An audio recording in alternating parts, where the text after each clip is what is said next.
Deuxième partie de la 6e semaine, on va s'occuper ici des logs et on va voir pourquoi ils sont importants en cybersécurité. Julien Achouki, un ingénieur en cybersécurité, va nous expliquer tout ce qu'il faut savoir au niveau des logs qui seront ensuite analysés par un SIM. C'est parti. Bonjour à tous.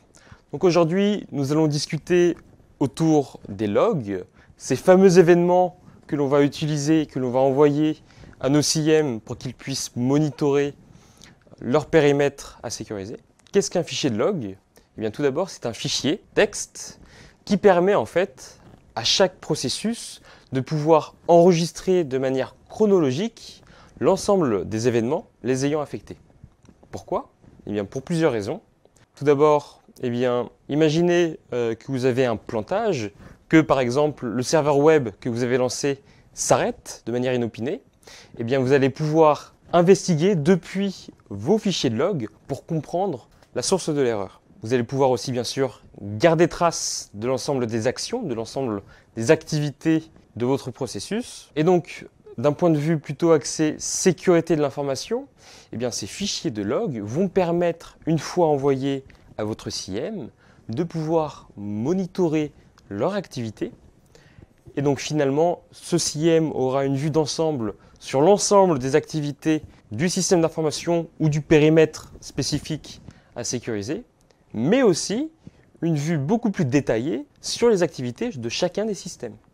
Il existe de nombreux formats de log qui dépendent majoritairement du processus ou de l'application qui va les générer. Par contre, vous retrouverez toujours dans un log un timestamp, donc une date et une heure qui correspondent finalement à l'occurrence de l'événement, et le message associé. Alors le message lui-même, le contenu du message va dépendre du type d'application, du type de processus générant le log. Typiquement, si vous avez un serveur web, encore une fois, qui génère un log, et bien dans ce log, il y a de grandes chances pour que vous y retrouviez des adresses, une ou plusieurs adresses IP, pourquoi pas aussi une URL. Mais par contre, par exemple, si c'est votre noyau qui va générer un log, eh bien voilà, logiquement, vous ne retrouverez pas ce type d'informations, vous en retrouverez d'autres, bien sûr. Voilà, donc différents formats de log, et le message est vraiment spécifique à la source, à l'origine de cet enregistrement. Donc ici, nous avons un exemple, donc avec un log Apache, qui est donc un log d'un serveur web nommé Apache. Donc cet exemple vient directement de la documentation officielle du serveur web Apache. Et ici, en fait, donc on est bien sur un enregistrement, donc un événement qui a été enregistré par le serveur web dans un fichier de log. Et cet enregistrement, il va pouvoir nous donner de l'information sur l'événement suivant. Donc l'utilisateur Franck, avec une adresse IP spécifique, a requêté le serveur web à telle date et à telle heure pour lui demander d'obtenir une ressource. La ressource, c'est un GIF qui s'appelle apachepb.gif.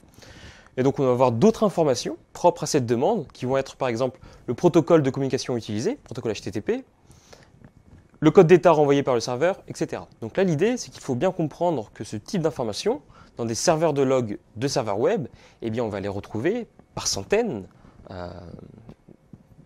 et parfois par milliers en fonction de la configuration souhaitée sur nos fichiers de log. Finalement, qu'est-ce qui est logué?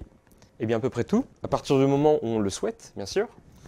Eh bien on va avoir des programmes en arrière-plan. Les programmes en arrière-plan, c'est des programmes que l'on n'a pas instanciés, mais qui vont être lancés par le système d'exploitation. Des applications, des logiciels, natifs ou non, que l'on ait pu aussi installer ultérieurement sur le système d'exploitation et que l'on va lancer via interface utilisateur. Des serveurs web, bien sûr.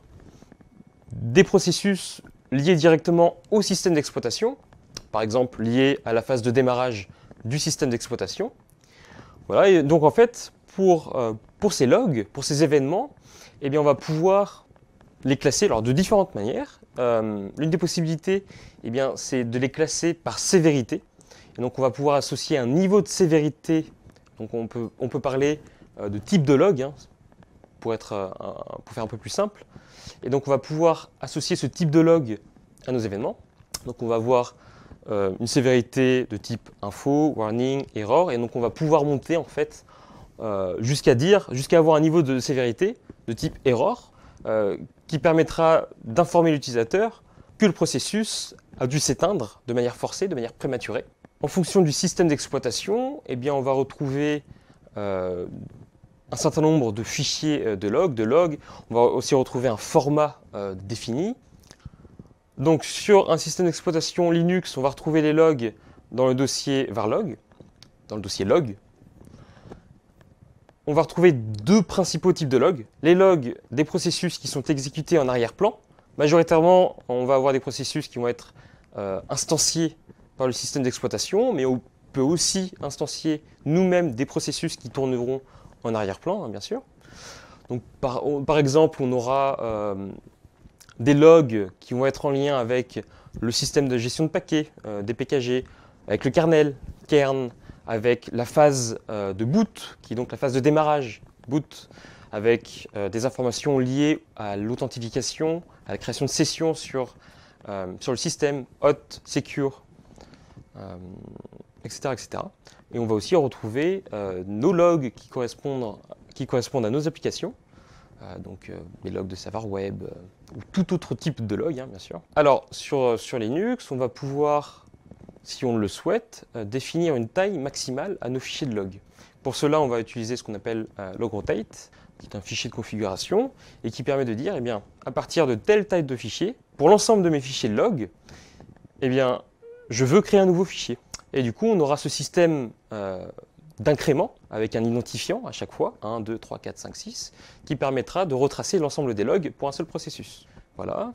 Et dernièrement, vis-à-vis de la gestion des logs sur Linux, eh bien, il existe une multitude d'outils qui permettent de travailler avec, de les visualiser, comme Tail, grep, logwatch, goaccess, etc.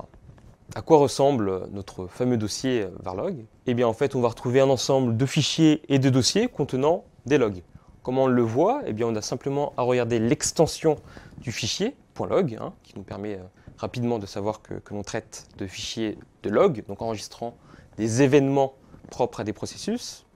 Et on voit aussi ce système de rotation. Hein, vous pouvez voir des fichiers avec l'identifiant 1, 2, 3, 4, etc. Alors, j'ai aussi ajouté un autre exemple. Donc là, on est sur des logs d'un firewall, d'un pfSense, dans l'idée de pouvoir dire en fait que l'on va pouvoir avoir des logs bien sûr liés à nos systèmes d'exploitation que l'on utilise couramment, mais il faut bien garder en tête que l'ensemble de nos serveurs, l'ensemble de nos endpoints vont générer des logs. Donc là, on est sur un firewall, on n'est pas sur un poste utilisateur, mais on aura aussi des logs. Et ces logs seront utilisés par le CM. Ensuite, les logs Windows. Alors, sur du Windows 10, on va retrouver ces logs dans le path Windows System32 WinEvent Logs. Donc on va retrouver l'ensemble des logs dans ce dossier. Vous avez l'image représentant ces logs ici. On va avoir, grâce à Windows, grâce à Microsoft, une interface utilisateur que l'on dit user-friendly et qui va permettre très facilement de pouvoir visualiser nos événements. Un exemple ici. Donc là, on est sur un événement de connexion à une session caractérisé par le mot-clé succès de l'audit. Sur du Microsoft, eh bien, en fait, ce qu'on appelle l'observateur d'événements, qui va être l'outil qui va permettre de visualiser des logs sur Windows, eh bien, est utilisé depuis 1993. Donc ce n'est pas nouveau. Vous devez déjà peut-être l'utiliser chez vous. Alors, sur du Microsoft, on va voir pareil, différents types de sévérité, types de logs, qui vont être définis par leur niveau de sévérité, du type information jusqu'au type error. Et là, l'idée, c'est qu'on ait aussi deux types assez spéciaux, donc success audit et failure audit, qui vont généralement être utilisés pour signifier le caractère réussi ou non d'une connexion à une session. Donc typiquement, sur l'exemple de la diapo précédente, on voyait succès de l'audit, et bien c'est représenté en anglais ici par success audit. Voilà, donc ici c'est l'interface de l'observateur d'événements. Et avec cela, on a fait le tour de ce que je voulais vous dire à propos des logs. Donc finalement, un log, qu'est-ce que c'est? Eh bien, c'est un timestamp, un message. Le format en lui-même du log dépend du processus l'ayant généré, donc dépend de l'origine. On va avoir, donc on a aussi vu donc, les logs sous le système d'exploitation Linux et sur du Windows. Donc on va avoir les mêmes types d'informations présentées de différentes manières. Et finalement, il faut bien avoir en tête que les logs, eh bien, oui, en effet, on va les retrouver sur nos postes utilisateurs, mais en fait, on va les retrouver partout. À partir du moment où on veut les activer, on souhaite les activer sur nos serveurs, etc., eh bien, on pourra en avoir. Et ce sont ces informations, ces événements que l'on va pouvoir envoyer à notre CIEM.